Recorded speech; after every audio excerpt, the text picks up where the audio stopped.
Bismillahirrahmanirrahim. Assalamualaikum warahmatullahi wabarakatuh.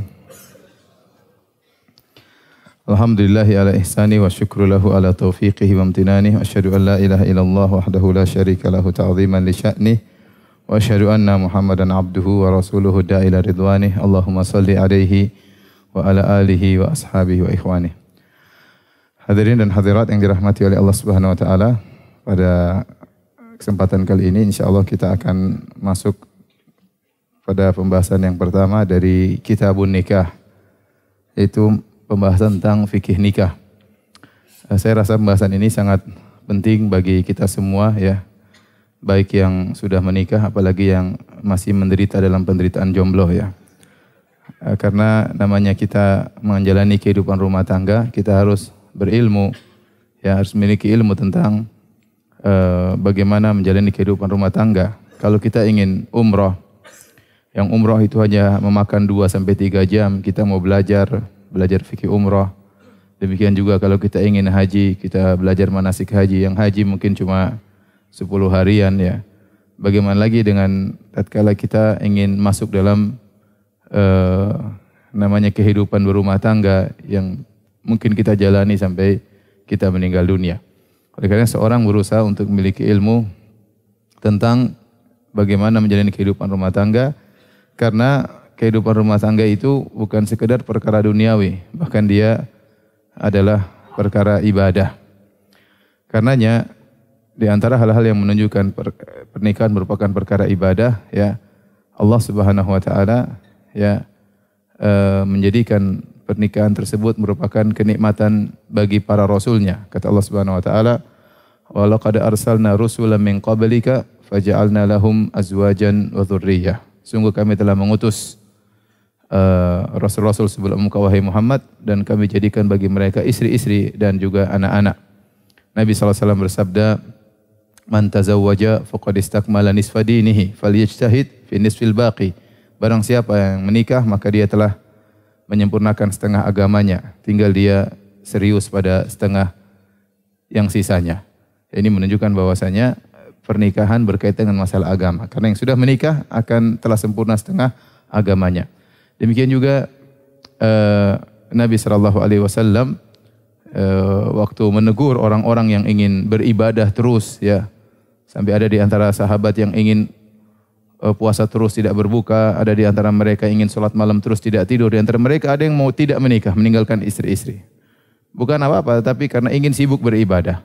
Tapi Nabi SAW justru menegur. Kata Nabi SAW, "Fa inni atqakum li rabbikum wa akhsyakum." Aku adalah orang yang paling bertakwa di antara kalian terhadap Allah, dan aku yang paling takut, yaitu aku yang paling beragama daripada kalian. Tetapi usolli wa anam, aku salat malam dan aku tidur. Wa asum wa uftir, aku puasa dan aku berbuka. Wa atazawwajun nisa, dan aku menikahi para wanita.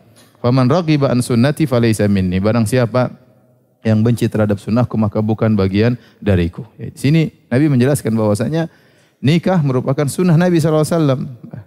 Ya, bahkan pernikahan bisa mengantarkan seorang kepada surga. Ya, bukankah Nabi SAW bersabda, "Khairukum khairukum li ahlihi wa ana khairukum li ahli." Sebaik-baik kalian di sisi Allah adalah yang terbaik bagi istrinya, dan aku adalah suami yang terbaik. Ya, maka seorang suami berusaha menjadi suami yang terbaik bagi istrinya, karena salah satu pintu yang memudahkan dia masuk dalam surga bahkan mencapai derajat yang tinggi adalah menjadi suami yang terbaik ya.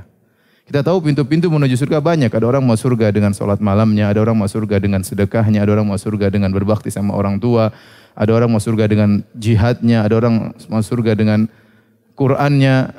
Di antara kita, pintu yang Allah buka bagi kita para suami adalah masuk surga melalui menjadi suami yang terbaik. Makanya Nabi SAW mengatakan, ya, khairukum, sebaik-baik kalian. Maksudnya di sisi Allah. Ya, khairukum li ahlihi, yang terbaik bagi istrinya.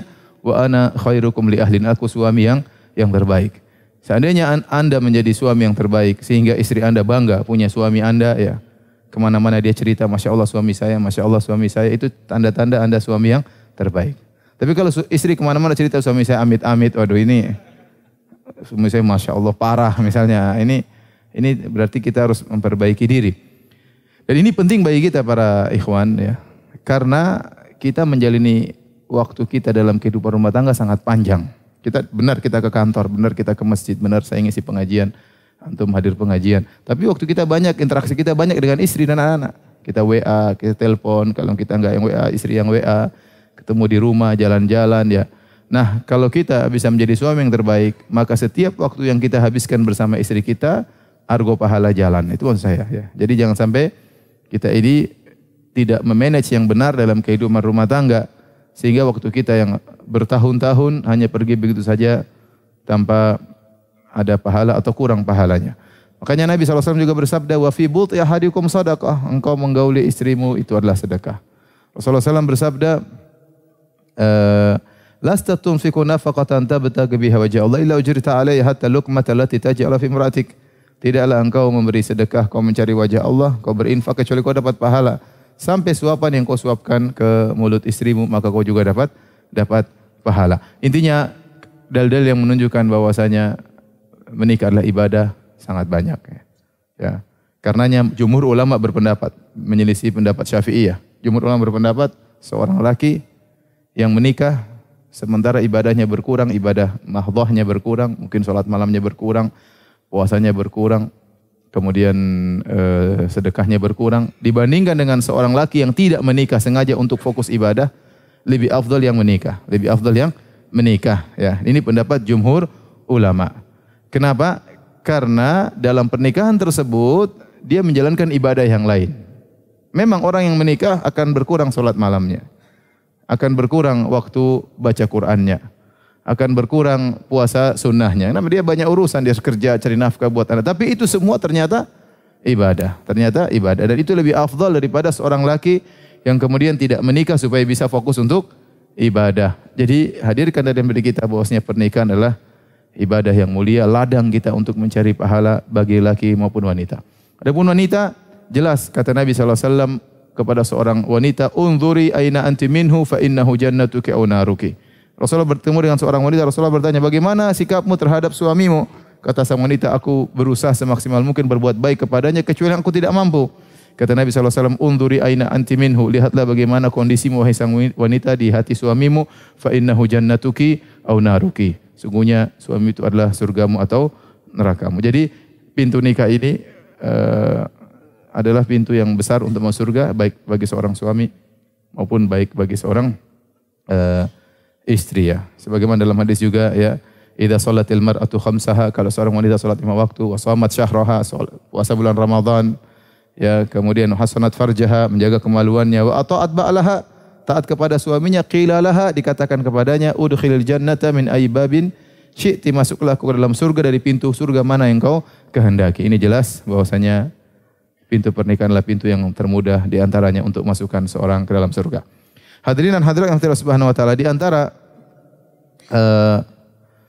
rahmat Allah Subhanahu wa taala disyariatkannya pernikahan. Karena seorang manusia tidak akan tentram hidupnya kecuali dengan pasangannya. Ya, huwallazi khalaqakum min nafsin wahidah wa ja'ala minha zawjaha liyaskuna ilaiha. Kata Allah Subhanahu wa taala, dialah Allah yang telah menciptakan kalian dari satu jiwa, yaitu Adam alaihissalam. Ya. Kemudian Allah menciptakan dari jiwa tersebut pasangannya, yaitu Hawa. Buat apa? Liyaskuna ilaiha, agar Adam tentram bersama Hawa. Ya, Allah ciptakan Adam sendirian, kesepian, enggak ada teman. Allah ciptakan dari tulang rusuknya siapa? Hawa. Kemudian Adam pun tentram, liyaskuna ilaiha, tentram dengan istrinya tersebut. Allah Subhanahu wa taala juga berfirman, "Wa min ayatihi an khalaqalakum min anfusikum azwajan litaskunu ilaiha." Dan di antara tanda-tanda kebesaran Allah, di antara tanda-tanda ketuhanan Allah, rububiyah Allah, Allah menjadikan bagi kalian ya istri-istri litaskunu ilaiha, agar kalian tentram bersama istri-istri kalian. Maka seorang suami tidak mungkin bahagia kecuali dia tentram bersama istrinya. Kalau ada seorang lelaki ternyata dia tidak bisa bahagia di rumah selalu berkelahi sama istrinya, tiap hari tidak ada kosong dari omelan, keributan, tangisan air mata, teriakan suara, maka itu sungguhnya laki yang sengsara, kasihan ya. Dia lebih sengsara daripada jomblo ya.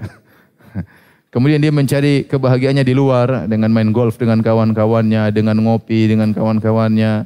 Ya, ini orang ini tidak bahagia. Orang ini tidak bahagia.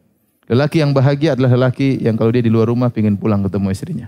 Kalau dia ketemu istrinya dia nyaman, ya. Dia ngobrol sama istrinya, curhat sama istrinya. Itu lelaki yang bahagia. Nah, kalau kita ternyata belum bisa merasakan itu, ketahuilah kebahagiaan kita berarti belum benar. Kita harus perbaiki. Ada yang salah, antara kita yang salah atau istri kita yang salah, ya. Kalau bisa diperbaiki, kalau perbaiki, kalau nggak bisa diganti, ya. Jadi kita belum bahagia. Saya ulangi lagi, lelaki yang bahagia adalah lelaki yang dia bisa tentram di rumahnya dan dia merasa rumahnya adalah apa? Surganya. Ya, tapi kalau dia masuk rumah, kemudian ternyata isinya ribut, teriakan, marah-marah, omelan tiap hari, dia marah istrinya marah sama dia, ya. Maka ini rumahnya adalah nerakanya. Maka perlu ada yang dia harus diperbaiki antara dia dengan istrinya. Harus sama-sama bertakwa kepada Allah Subhanahu wa taala agar bisa menumbuhkan kehidupan yang diharapkan, yaitu mawaddah, sakinah dan rahmah sebagaimana Allah sebutkan dalam ayat-ayatnya.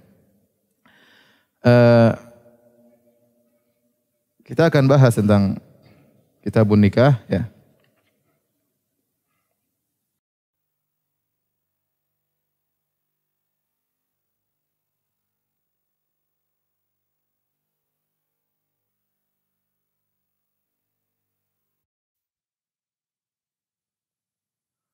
Pembahasannya secara umum terbagi menjadi dua, ya.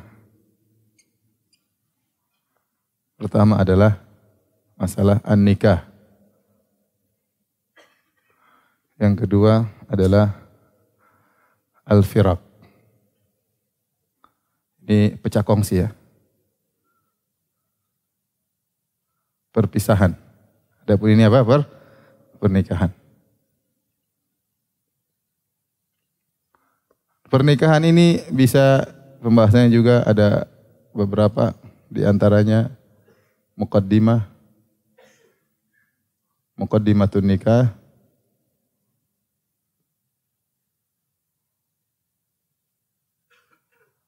nanti di antaranya juga adalah hukmun nikah,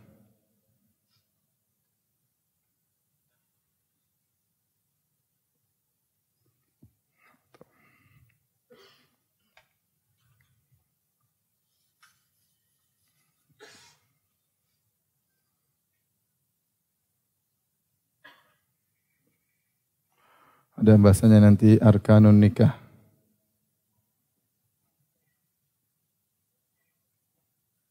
Yang terakhir adalah asarun nikah.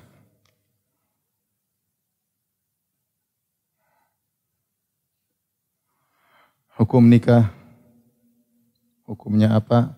Rukun nikah, terus dampak nikah. Dampak dari akad nikah. Kemudian pecah kongsi bisa mungkin kita bagi menjadi 3, ya. Dari istri, dari suami, dari penguasa, ya, KUA atau yang semisalnya. Kalau dari suami bisa 3 yang terjadi, ada namanya tolak dengan berbagai macam permasalahannya. Kemudian ada namanya al-zihar, ada namanya al-li'an, al-mula'anah, saling melaknat, yang Allah sebutkan dalam surat An-Nur. Yang ini mengharuskan pecah kongsi, harus pisah. Dari istri namanya al-khulu'.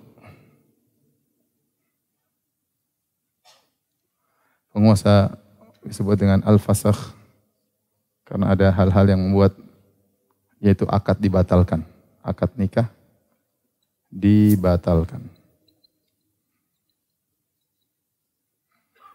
Jangan pecah kongsi, ya, terlalu perpisahan, ya.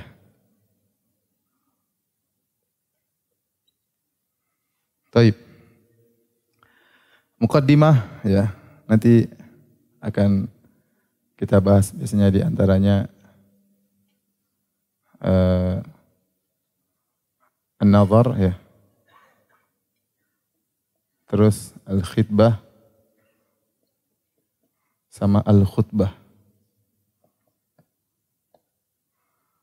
nazar ya. Antum sudah pernah nazar? Sudah ya? Ini khitbah, melamar. Dan khutbah, nikah. Khutbatul hajah. Khutbah nikah. Atau khutbatul hajah. Nanti arkanun nikah kita bisa menjadi 3. Ada namanya calon istri, calon suami, kemudian sighah, akad.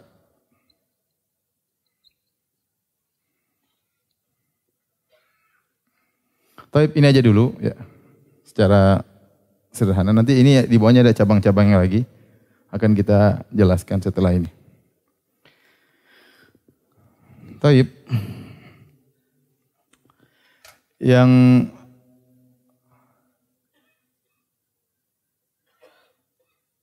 ini sudah ya? Mau dihapus? Boleh.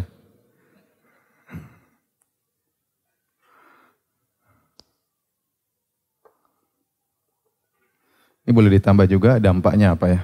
Asaruhu, dampak. Dampak perpisahan.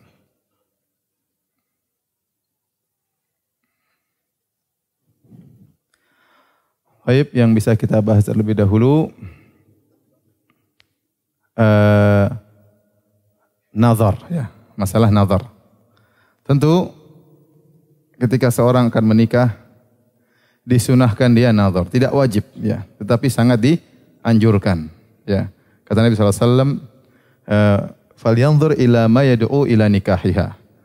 Hendaknya dia melihat wanita yang memotivasi dia untuk apa? Menikah. Dianjurkan, ya, fa innama fa huwa ahra an yu'dama bainakuma. Sungguhnya kalau engkau melihat, maka ini lebih baik, ya, lebih melanggengkan pernikahan kalian berdua, ya. Karena dengan melihat ada kecocokan, ya, cocok baru kemudian kita melamar, ya. Kata orang jangan beli kucing dalam karung, ya. Pertama kucing tidak dijual berbelikan, apalagi dalam apa? Dalam karung. Kalau kucing aja kita nggak boleh sembarangan, apalagi apa? Yang tempat untuk kita tidurin, ya lebih hati-hati lagi. Harus kita tidak sembarangan dalam memilih, tapi maka kita harus selektif. Di antara yang disyariatkan agar kita bisa memilih calon kita adalah dengan nazar, memandang wanita tersebut. Kata Nabi SAW, tatkala seorang sahabat ingin menikah dari kaum muhajirin kepada wanita ansar, kata Nabi SAW, fa inna fil a'yuni ansari syai'an. Sungguhnya pada mata wanita ansar itu ada sesuatu yang menarik. Ya. Jadi Nabi suruh apa? Suruh lihat, ya. Nazar, hukumnya tadi apa? Dihapus saja ya? Boleh? Kalau saya ngisi pengajian tempat lain biasanya dihapusin.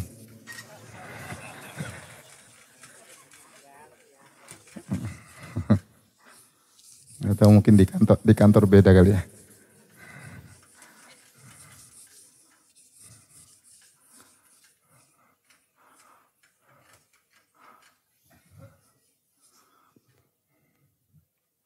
Ada yang penghapus yang nempel bagus.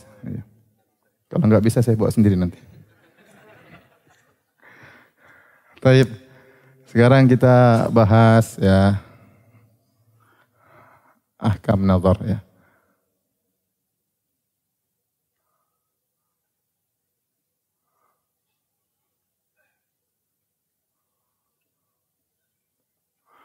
Hukum-hukum yang berkaitan dengan nazar. Ya, kita semua sudah lewat sekarang. Ada kawan saya dulu, waktu saya mau menikah. Dia bilang, Firanda, udah lihat akhwatnya belum? Belum. Lihat kamu. Kenapa? Aduh, saya dulu nikah nggak lihat, saya menyesal katanya. Dia menyesal dulu, ya, dia asal lihat tulisan seorang akhwat, Masya Allah ini solehah, kemudian menunjukkan pintar, dia maju. Ternyata kecantikan juga perlu, ya enggak? Kecantikan juga perlu. Baik. Yang pertama, hukum, ya. Hukum nazar, ya. Hukumnya tadi apa? sunnah. Ya, sangat dianjurkan. Hukumnya sunnah. Dan ini dipraktikkan oleh Nabi SAW. Nabi lihat, ya, seperti seorang wanita yang wahabat nafsah halin Nabi, datang kemudian dia datang kepada Nabi, ya Rasulullah nikahi aku. Maka Rasulullah melihat ke bawah, Rasulullah melihat ke atas. Lihat ke bawah lagi, lihat ke atas. Rasulullah SAW tidak tertarik. Ya, Rasul juga manusia. Kalau tidak tertarik, Rasulullah SAW tidak nikahi. Karena Rasulullah diam saja, mau ditolak nggak enak. Akhirnya ada sahabat berkata, Rasulullah kalau engkau tidak mau, biar buat saya aja ya Rasulullah. Ya, jadi kalau ada akhwat ke saya lihat tidak tertarik, antum bilang, Ustaz, kalau Ustaz nggak mau, buat saya aja. Hukumnya apa? Sunnah, tidak wajib. Kemudian syarat nazar. Syarat-syaratnya. Rasulullah menyebutkan di antaranya, pertama, kemungkinan diterima.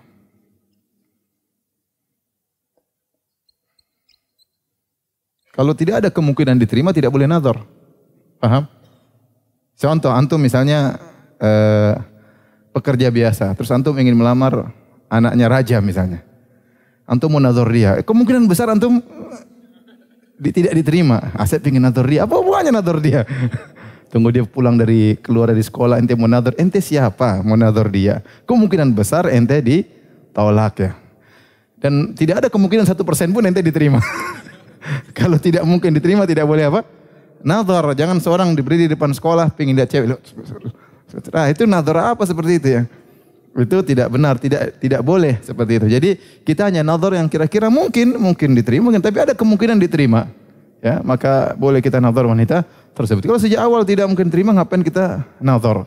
Hanya menyiksa diri kita, melihat seorang wanita yang cantik sementara tidak mungkin dia suka sama kita. Kita hanya menyiksa diri kita, menggantungkan kecintaan kita pada orang yang tidak mau menerima kita, bahkan mau muntah kalau lihat kita. Baik. Yang kedua, tidak boleh berkhalwat. Ya. Jadi kalau mau lihat akhwat tersebut tidak boleh sendirian. Kalau bisa dengan mahramnya itu yang terbaik. Kalau bisa yang terbaik adalah dengan mahramnya. Kita datang ke rumahnya, diduduk sama mahramnya, kemudian kita ngobrol, nggak ada masalah. Sehingga ada hal yang kita malu, sehingga tidak terjebak dalam khalwat. Karena Rasulullah SAW bersabda, la yakhluwanna rajul bimra'atin illa kana syaitanu tsalitsahuma. Tidaklah seorang laki-laki berdua dengan seorang wanita kecuali syaitan yang ketiganya. Pasti syaitan akan memprovokasi, mengobarkan syahwat sehingga bisa terjadi apa yang terjadi. Sehingga hilang rasa malu tatkala cuma berdua-duaan. Oleh karenanya tidak boleh berkhalwat. Kalau bisa dengan apa? Mahramnya. Misalnya dengan kakaknya. Kakaknya duduk di situ, jangan pergi. Jangan bilang, kakak pergi dulu ya. Enggak bisa ya. Dia duduk situ ngobrol. Jadi ada yang nemani. Kalau ternyata qadarullah mahramnya jauh, maka dia boleh dengan ibu-ibu yang lain. Ya. Misalnya duduk ketemu ada ibu yang lain, penting tidak khalwat. Karena larangan apa? Khalwat. Maka dia boleh ketemu ngobrol dengan akhwat tersebut. Akhwat tersebut ditemani oleh beberapa ibu-ibu yang bijak, yang bisa melihat situasi dan kondisi, ya, maka itu tidak mengapa. Yang ketiga tidak boleh dengan syahwat. Ya.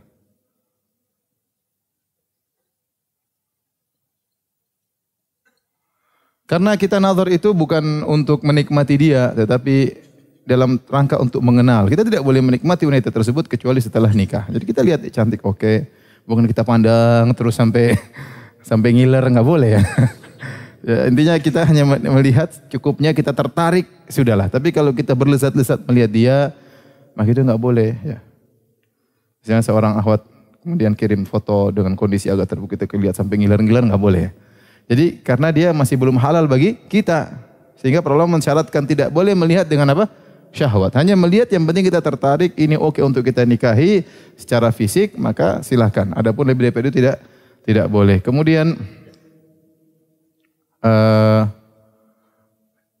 yang boleh dilihat ya.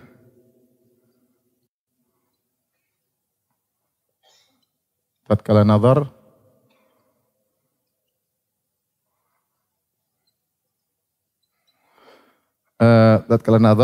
yang boleh dilihat ada khilaf ya. Khilaf di kalangan para ulama. Ini ada khilaf. Pendapat yang pertama mengatakan yang dilihat hanya wajah dan telapak tangan.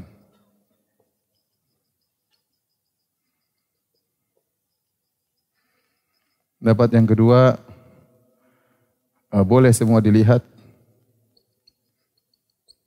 kecuali sawatain.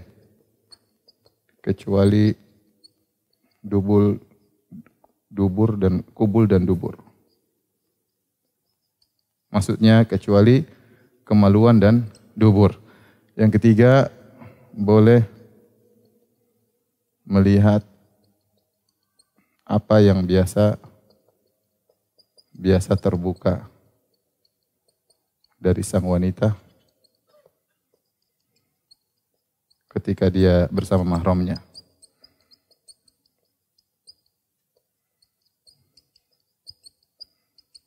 Maksudnya apa?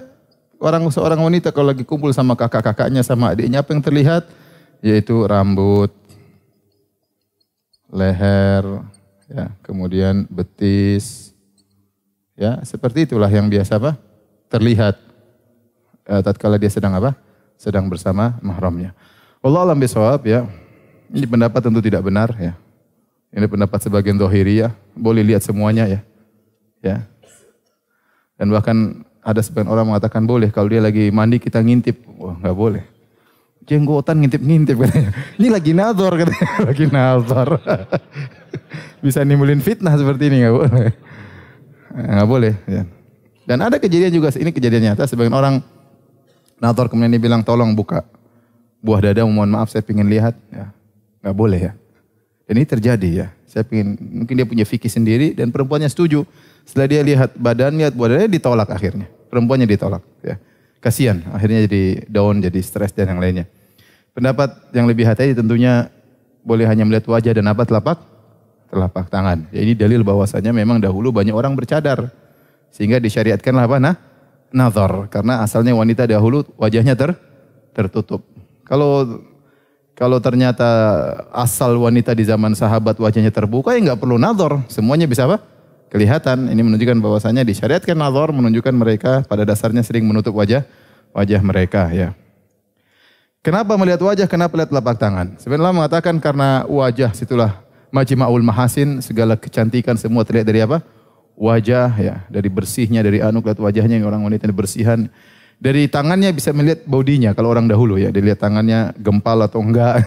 Ini bisa kelihatan bagaimana tubuhnya dengan melihat apa? Wajahnya.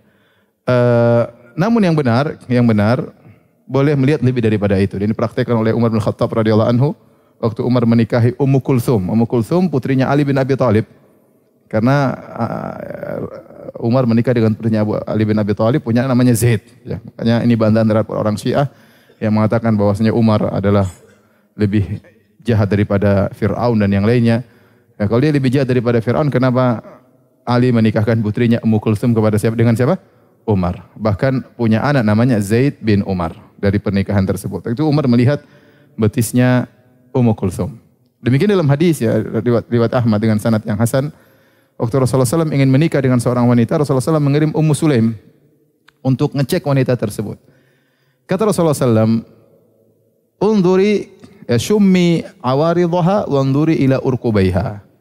Kata Nabi SAW, ciumlah di daerah sekitar mulutnya, apa orang ini bersihan atau tidak, mulutnya bau atau harum, dan lihatlah kepada urqub. Urqub itu kalau kaki di sebelah sini, apa namanya itu? Di atas. Ini. Iya, tumit lah itu. Nah, berarti kan kaki boleh dilihat, ya. Jadi yang benar, wallahu a'lam bishawab, pendapat yang tengah ini pendapat di Ibnu Hajar rahimahullahu taala, bahwasanya kalau kita nazar kita boleh melihat lebih daripada itu. Rambut boleh, leher boleh, lengan boleh. Yang biasa seorang wanita kalau di rumah adik kita duduk sama kita, apa yang terbuka itulah boleh dilihat, dan itu yang benar. Tetapi terserah wanita, kalau dia nggak mau kasih lihat ya sudah. Kita bilang saya pengen lihat rambutmu, wah nggak mau saya. Kalau nggak mau sana pergi cari wanita lain, ya sudah. Mau diapain? Tetapi intinya yang benar ini, ya. Kemudian pembahasan berikutnya, ya. Siapa sifat-sifat wanita yang harus diperhatikan?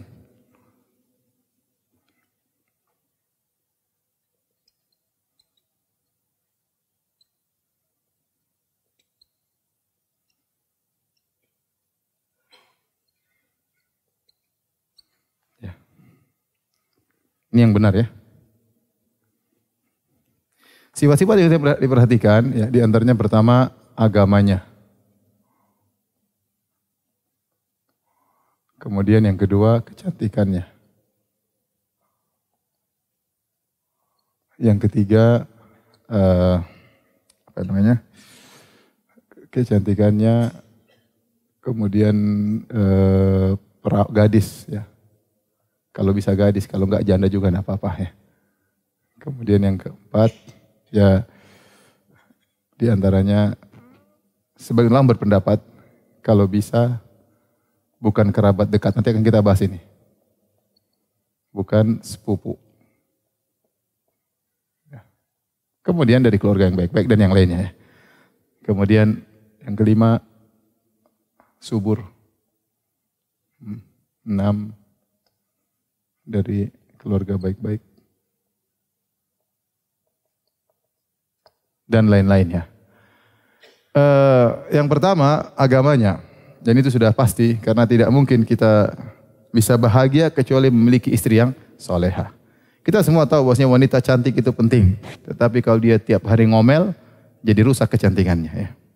Tapi wanita kalau wajahnya tidak begitu cantik, atau cantik biasa-biasa, tetapi lemah lembut, akhlaknya mulia, penurut, maka dia luar biasa. Saya punya kawan, dia bilang, Ustadz, saya punya istri 3. Ya. Istri saya yang kedua, Ustadz, Masya Allah. Biasa aja Ustadz, tapi kalau saya ke rumah, dia bukakan kaos kaki saya, dia bukakan sepatu saya. Sebelum saya sampai, Abi mau makan apa? Saya masain, Masya Allah. Ya. Tidak bilang, udah makan yang ada, bersyukur kepada Allah. Dia bilang, makan apa? Kemudian dia masakin. Nanti kalau saya datang, dia siapin makanan. Tulang-tulang itu, kalau ada ikan, dia lepasin semua tulangnya. Itu yang saya tidak bisa lepas dari dia, ya. Ini cerita teman saya, ya. Jadi akhlak itu sangat apa? Berpengaruh. Dan tidak mungkin kita bisa mendapatkan seorang yang berakhlak mulia kecuali memang dia agamanya bagus, ya. Agama bagus maksud dalam hal bukan rajin sholat aja, bukan cuma hafal Quran. Tapi kita tanya sama orang sekitar bagaimana dia akhlaknya bagus atau tidak. Di antara ciri wanita berakhlak mulia, dia berakhlak mulia sama ibunya. Antum sudah terlanjur daripada nikah. Ini kita bicara yang jomblo-jomblo. Yang jomblo-jomblo kalau mau menikah, cari, lihat, tanya gimana akhlaknya sama ibunya, tanya. Kalau dia ternyata anak ini baik sama orang tua, tidak sombong, tidak angkuh, ditambah dengan agamanya, ya, maka baik. Tapi percuma misalnya hafiz Quran, hafizatun bil Quran, akhwat ini 30 juz tapi sombong. Kita ngelamar, ente hafalan juznya berapa? Udah. Berapa juz apa? Juz amma. Wah udah. Ente waktu nador aja sudah kalah, apalagi kalau sudah nikah lebih kalah lagi. Jadi mau saya, agama itu penting, ya. Dengar Habibie, ya. Si jomblo kasihan. Jadi apa namanya? Dengan agama itu kita bisa meyakini anak kita bakalan dipelihara oleh seorang wanita yang bertanggung jawab, yang bisa mempertanggungjawabkan agama anak kita. Adapun kalau ibunya tidak tahu apa-apa, gimana mau murajaah Quran, bagaimana mau didik, dia tidak ngerti agama, senangnya dunia saja, senangnya nonton, senangnya apa. Susah, ya. Ada sebagian mengatakan, Ustadz, ini ada perempuan cantik, agamanya kurang. Ada yang agamanya bagus, cantiknya kurang. Saya pilih mana? Pilih mana Ustadz? Saya bilang, ya pilih yang agamanya bagus. Ustadz, ini saya tertariknya sama yang cantik, Ustadz. Insya Allah saya bisa olah nanti. Ya kita bilang, ya kalau kau pintar masak, kau bisa jadi, ya. Berasmu kau olah jadi enak. Tapi kalau kau nggak pintar masak, kau yang dimasak sama istrimu. Taib. Jadi agama kemudian kecantikan. Kecantikan ini sangat penting. Dalilnya kita disuruh nazar. Tidaklah nazar kecuali berkaitan dengan apa? Kecantikan. Nabi SAW juga melihat tidak cocok, Nabi tidak terima. Karena kalau dengan wanita yang cantik, artinya kita lihat tertarik, kita bisa sayang sama dia. Tapi kalau kita tidak tertarik, kita nekat nikah sama dia, akhirnya kita tidak sayang sama dia, akhirnya kita mendoliminya, akhirnya kita tidak cinta sama dia, dan repot. Mending kita lepaskan biar dinikahi sama orang lain yang sayang sama dia. Ya. Ngapain kita menyusahkan diri kita membuat kita tidak bahagia, dan ngapain kita mendolimi putri orang lain. Ya. Maka kalau kita lihat tertarik, nikah. Kalau enggak, jangan nekat maju. Jangan nekat maju. Karena kecantikan ada dua. Kecantikan pertama, kecantikan yang ijma, disepakati oleh semua orang ini cantik. Enggak ada yang khilaf tentang, oh ini cantik. Semua sepakat. Nah, wanita yang kecantikannya ijma susah kita dapatkan, ya. Tapi yang kita dapatkan yang khilaf. Yang khilaf. Ada yang bilang cantik, ada yang nggak bilang nggak cantik. Yang penting menurut antum yang rojih dia cantik. Mau orang bilang nggak cantik bukan urusan saya. Menurut saya dia cantik, sudah ente maju ya. Ente maju ya. Dan kita juga harus tahu diri ya. Tahu diri. Sebagian orang masya Allah standar kecantikan tinggi sekali. Saya mau cari akhwat yang nilainya 9,6, masya Allah putih tinggi mancung. Sementara dia pendek hitam kemudian pesek. Jadi orang yang wajar kita tahu diri ya. Bagi saya yang penting Anda tertarik. Kalau bisa cantik itu yang terbaik tentunya. Agar kita bisa menundukkan pandangan, tidak ngelirik sana, ngelirik sini. Tapi kita harus tahu diri. Kalau ente punya kemampuan, kelebihan, ente boleh milih. Misalnya ente duit banyak ya, ente pilih terserah. Ya, ngantri akhwat terserah. Tapi kalau ente duit pas-pasan, sudahlah, ente ngalah aja lah. Baik. Yang berikutnya gadis. Gadis karena orang wanita yang gadis dia kecantikannya akan lebih sempurna kepada seorang laki karena laki tersebut cinta pertamanya. Oleh karenanya Aisyah berbangga, dia mengatakan, "Ya Rasulullah, kalau engkau membawa ontamu, kemana kau tambatkan? Apakah kepada pohon-pohon atau tumbuhan yang sudah pernah dihinggapi oleh onta-onta yang lain atau tumbuhan yang masih baru?" Kata Nabi, tentu kepada tumbuhan yang baru. Artinya Aisyah bangga, dia sendiri satu-satunya wanita yang gadis. Yang lain semua istri Nabi adalah apa? Janda ya. Oleh karenanya waktu Jabir bin Abdullah radhiyallahu taala anhu menikah, maka Jabir ditanya oleh Nabi sallallahu alaihi wasallam, "Tazawwajta ya Jabir?" Kau sudah menikah? Waktu safar. Kemudian Nabi ngobrol sama dia berdua. Nabi perhatian sama jomblo ya. Nabi tanya, "Tazawwajta ya Jabir? Kau sudah nikah?" "Sudah ya Rasulullah." Oh ternyata sudah. Rasulullah SAW bertanya, "Bikran am sayyiban?" Kau menikahi janda atau gadis? Kata dia, "Sayyiban." Saya nikah janda. Kata Rasulullah SAW, "Halla tazawwajta bikran? Tuda ibuha wa tuda ibuka, tula ibuha wa tula ibuka." Kenapa kau tidak menikah dengan seorang gadis ya Jabir? Kau bisa mencandainya, dia bisa mencandaimu. Kau bisa menciumnya, dia bisa menciummu. Tula ibuha, sebagian ulama mengatakan dari ludah, yaitu kau bisa meletakkan liurmu di mulutnya, dia bisa meletakkan liurnya di mulutmu ya. Mohon maaf jomblo ya. Jadi itu anjuran tapi tidak harus. Ternyata Rasulullah SAW yang menganjurkan orang untuk menikahi dengan gadis, beliau sendiri menikah dengan apa? Para janda. Menunjukkan beliau tidak mengutamakan hawa nafsunya. Dan para ulama membahas setiap janda yang Nabi nikahi itu pasti ada maslahatnya. Pasti ada maslahatnya. Kalau Nabi mau ikuti hawa nafsunya, dia akan milih semua apa? Gadis. Nabi pun menikah dengan Aisyah radhiyallahu anha pun wahyu dari Allah Subhanahu wa taala. Intinya kalau kita bisa menikahi gadis itu lebih baik karena dia akan fokus cintanya kepada kita. Dia tidak pernah mengenal lelaki yang lain ya. Oleh karenanya di antara nikmat yang Allah sebutkan di surga tentang bidadari, Allah mengatakan ya apa namanya? Fihinna qasiratu tarf lam yatamithunna insun qablahum wala jan. Bahwasanya di surga ada bidadari-bidadari yang tidak pernah disentuh oleh lelaki maupun wanita, jin manapun. Artinya dia murni untuk sang suami. Tapi sekarang kalau nggak dapat gadis, janda juga tidak mengapa. Kemudian yang berikutnya kita kesini dulu. Subur kata Nabi SAW, "Tazawwajul wadudal walud, fa inni mukatsirun bikumul umama yaumal qiyamah." Nikahilah wanita yang dia subur. Dari mana kita wanita subur? Ya lihat saudara-saudarinya. Saudara-saudarinya bagaimana, ibunya dia berapa bersaudara. Dia ternyata 12 bersaudara. Wah ini subur insyaAllah. Kakaknya gimana? Kakaknya anaknya 10. Wah ini subur insyaAllah. Tapi kalau dia cuma 2 bersaudara, 1 bersaudara, berarti mungkin kurang subur. Ya, dari secara gen mungkin kurang subur. Bukan berarti enggak boleh. Bukan berarti enggak boleh nikahi wanita mandul. Boleh. Tapi kalau ada pilihan, hendaknya kita milih yang apa? Yang subur ya. Karena Rasulullah mengatakan, "Fa inni mukatsirun bikumul umama yaumal qiyamah." Karena aku akan bangga dengan jumlah kalian yang banyak pada hari kiamat. Dan kita nanti kalau punya anak banyak, kita senang banyak yang doain kita. Kalau kita sudah besar, banyak kita mengunjungi ke rumah sini, ke rumah sini, ke rumah sini. Apalagi kita punya cucu 100, Masya Allah. Bayangkan, untung pas lagi lebaran, cucu 100 kumpul, Masya Allah. Tidak mungkin antum punya cucu 100 kecuali istri antum 4. Taib. Kemudian dari keluarga baik-baik, ya ini penting juga dari keluarga baik-baik. Karena kita ingin hidup tentram, kalau kita besan kita atau mertua kita ternyata tidak mengerti tentang agama, repot. Ini maksud saya kalau ada pilihan. Ya. Tapi kalau ternyata besan kita, mertua kita nggak tahu agama, tapi calon istri kita benar-benar soleh, nggak ada masalah. Yang penting kita dengan dia. Tetapi kalau ada pilihan ternyata calon mertua baik, ngerti agama, ngerti sunnah, itu lebih baik karena kita sering nyambung. Karena ngobrol ngerti, kita begini dia ngerti. Karena mertua kita sudah ngaji gampangannya.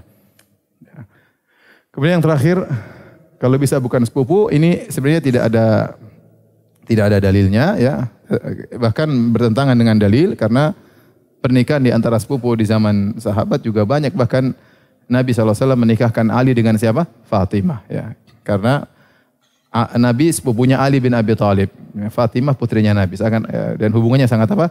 Sangat dekat. Tetapi ini kembali kepada perkara duniawi ya. Menurut penelitian para ahli, ya, saya tadi baca-baca sedikit, bahwasanya kalau pernikahan kerabat dekat sama sepupu, kemungkinan penyakit ya karena DNA yang sama menimbulkan rawan penyakit ya, cacat ya.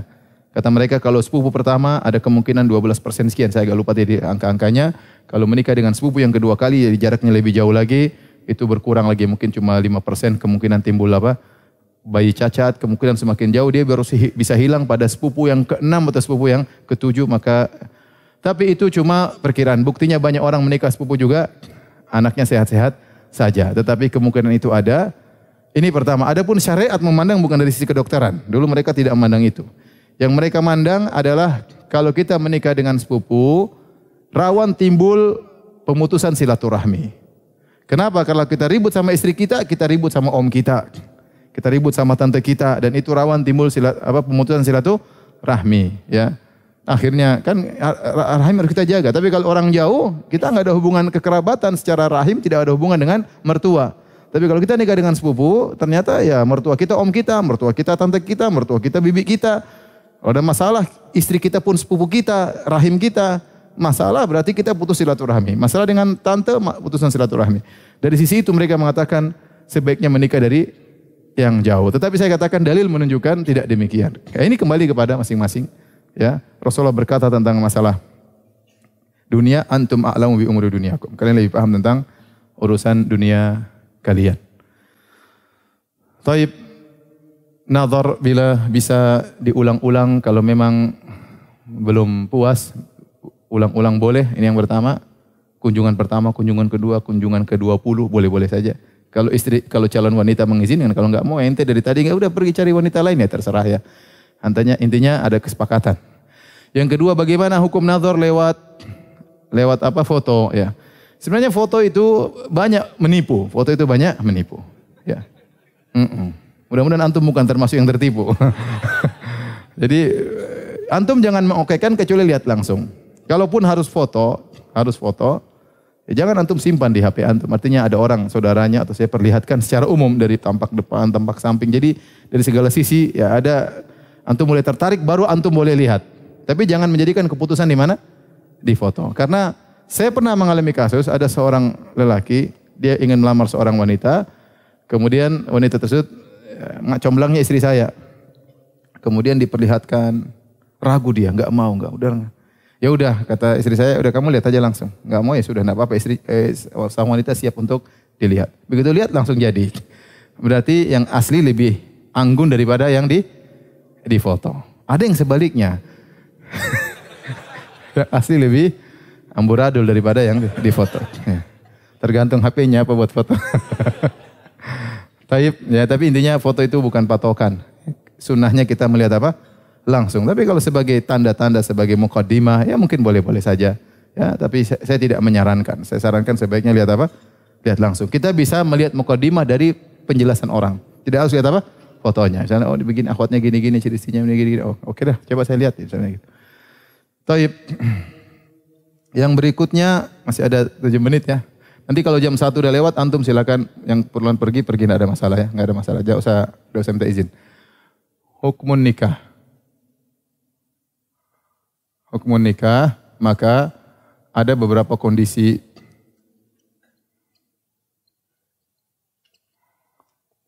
Pertama, nikah hukum asalnya sunnah. Atau kita begini.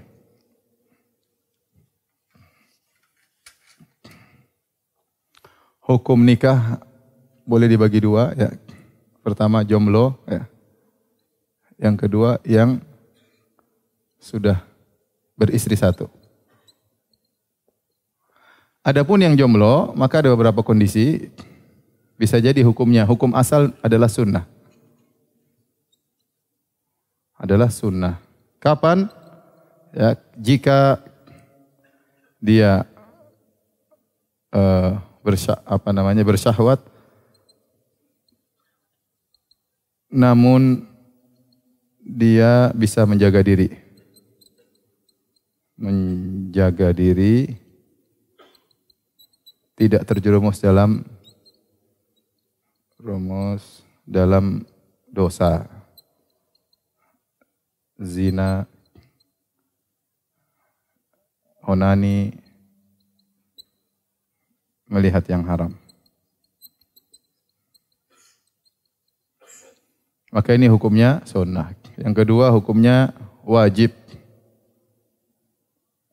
Jika dia takut terjerumus kepada yang haram, seperti zina, onani, atau nonton yang haram. Kemudian hukumnya mubah jika dia tidak bersyahwat. Berhasrat. Ya, ada orang seperti itu, dia hasratnya tidak terlalu berhasrat, biasa-biasa aja. Enggak nikah juga enggak apa-apa, yang kita enggak bisa maksa ya. Kemudian yang terakhir hukumnya haram jika niatnya menyakiti sang wanita atau keluarga wanita.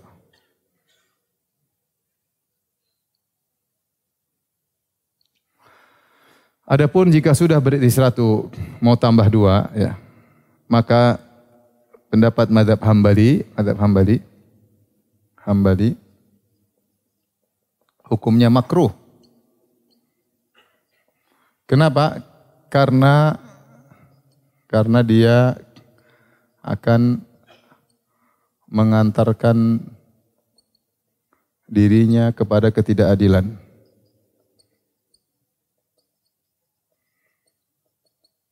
Ini maksud saya ikhwan, yang benar bukan makruh, yang benar sunnah. Tetapi tatkala sebagian ulama seperti mazhab Hambali mengatakan poligami hukum asalnya makruh, menunjukkan kewaspadaan seorang yang nama poligami. Kenapa? Karena dia kalau poligami tidak adil, dia dosa besar. Dosa besar. Orang yang poligami tidak adil terjerumus dalam dosa besar dan dipermalukan oleh Allah pada hari kiamat kelak, ya. Maka yang benar poligami hukumnya sunnah, bagi yang mampu sunnah, apalagi yang bisa adil. Ya, tapi kalau dia khawatir tidak bisa adil dan dia nekat poligami, makruh hukumnya. Ya, karena dia akan mengantarkan dirinya kepada ketidakadilan. Padahal kata Nabi SAW, "Man kanat lahum ra'atani famala ila ihdahuma, jaa yaumal qiyamati wa shiqquhu ma'il." Barang siapa yang punya 2 istri dan dia condong kepada salah satunya, maka datang pada hari kiamat dalam kondisi badannya miring. Poligami adalah syariat yang mulia, namun tidak semua orang bisa melakukannya. Antum bisa nonton di YouTube tentang poligami adalah apa? Anugerah yang terzalimi ya. Siapa yang terzalimi, antum apa istri antum, Allah alam. Jadi ini kira-kira hukum yang menikah ya. Saya rasa kalau kita perhatikan hukum ini bagi yang jomblo ya, saya rasa sekarang hampir boleh dikatakan semuanya apa? Wajib. Tapi duitnya enggak ada, itu masalahnya. Ya. Siapa yang tidak takut terjerumus dalam kemaksiatan? Karena sebagian ulama tidak membatasi bukan hanya zina, tapi di antara keharaman lah onani, melihat yang haram ya, nonton film porno misalnya. Ya, ini siapa yang bisa? Maka saya katakan jomblo sekarang bisa dikatakan hukumnya apa?